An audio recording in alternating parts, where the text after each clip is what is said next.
nous faisons cette journée le 28 février et par l'intermédiaire de IDTGV pour parler des maladies rares, pour sensibiliser le public.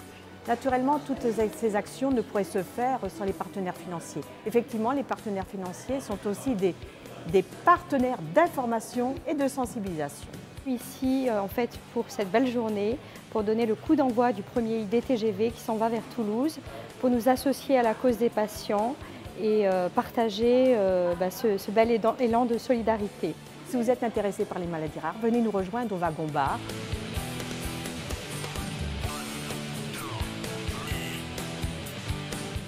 Nous distribuons des petits flyers avec des explications sur ce que sont les maladies rares, ce qu'elles concernent, les lieux où on peut trouver des indications comme Orphanet, Maladies rares Info-Service par exemple.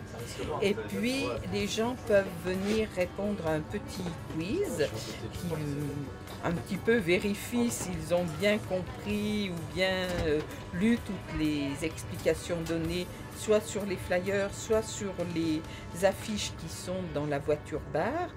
Je trouvais que c'était pas mal parce qu'en fait, ils l'ont fait sous forme de jeu. Donc moi j'accompagne un groupe de jeunes, ils ont voulu faire le jeu, du coup on a lu avec eux le petit dépliant et alors qu'il n'y aurait pas eu le jeu, ils n'auraient pas du tout été sensibilisés.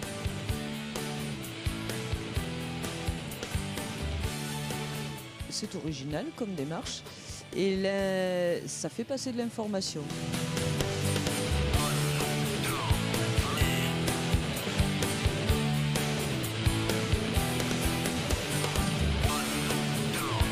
Tout au long depuis qu'on est parti de Paris, il y a eu pas mal de personnes qui viennent au bar avec un flux régulier.